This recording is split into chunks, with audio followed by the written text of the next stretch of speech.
السلام عليكم ورحمة الله وبركاته.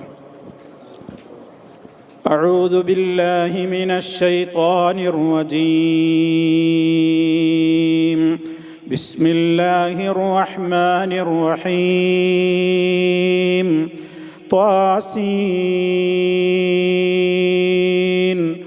تلك آيات القرآن وكتاب مبين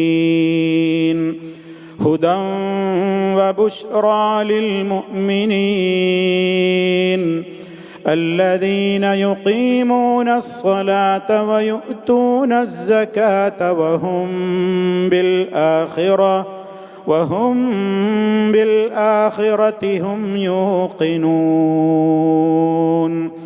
സൂറത്തു നംല് എല്ലാവർക്കും സുപരിചിതമായ പദമാണ്. നംല് എന്നുള്ളത് ഉറുമ്പ് എന്നാണ് നംല് എന്ന വാചകത്തിൻ്റെ അല്ലെങ്കിൽ പദത്തിൻ്റെ അർത്ഥം. ഈ അധ്യായത്തിൽ സുലൈമാൻ നബി അലൈഹി സ്വലാത്തു വസ്സലാമിൻ്റെ ചരിത്രവുമായി ബന്ധപ്പെട്ടുകൊണ്ട് ഉറുമ്പിൻ്റെ വിഷയം പരാമർശിക്കുന്ന ഒരു ഭാഗം ഇതിൽ ഉടനെ തന്നെ വരുന്നുണ്ട് എന്നുള്ളതാണ് ഈ അധ്യായം നംല് എന്ന പേരിൽ അറിയപ്പെട്ടത്.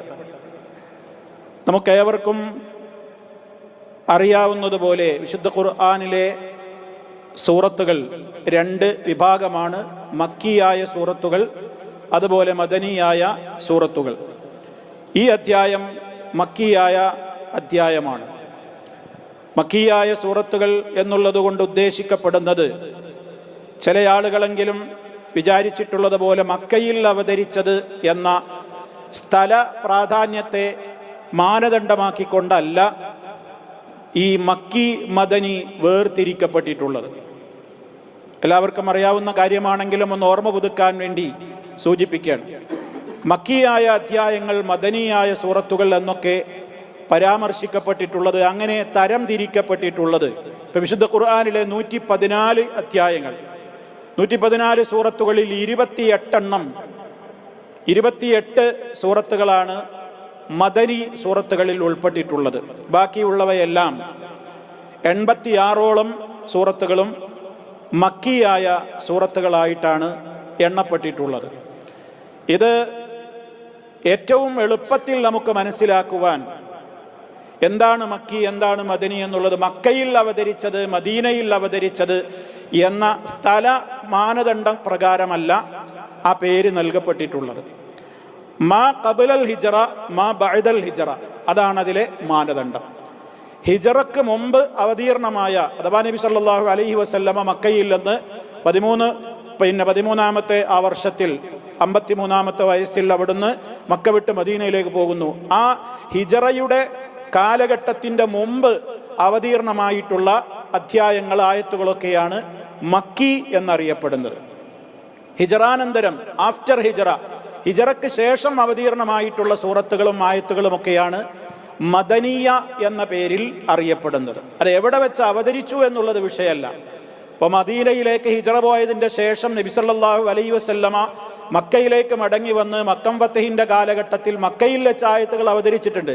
പക്ഷെ അത് മക്കി എന്നറിയപ്പെടുന്നില്ല. മറിച്ച് ഹിജറക്ക് മുമ്പ്, അതാണ് എളുപ്പത്തിൽ നമുക്ക് മനസ്സിലാക്കാൻ കഴിയും. ഹിജറക്ക് മുമ്പ്, ഹിജറക്ക് ശേഷം. ഹിജറക്ക് ശേഷം അവതീർണമായത് മക്കയിലാവാം, മദീനയിലാവാം.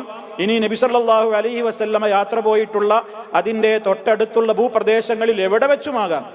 എവിടെ ഇറങ്ങിയതാണെങ്കിലും അത് മദീന എന്ന മക്കാനിനെ ഖാസാക്കിക്കൊണ്ടുള്ള വേർതിരിവല്ല, മറിച്ച് ആ കാലഘട്ടത്തെ, സമാനിനെ മാനദണ്ഡമാക്കിക്കൊണ്ടാണ്. മക്കാൻ അഥവാ സ്ഥലത്തെ അല്ല മാനദണ്ഡമാക്കുന്നത്, കാലത്തെ മാനദണ്ഡമാക്കിക്കൊണ്ടാണ്.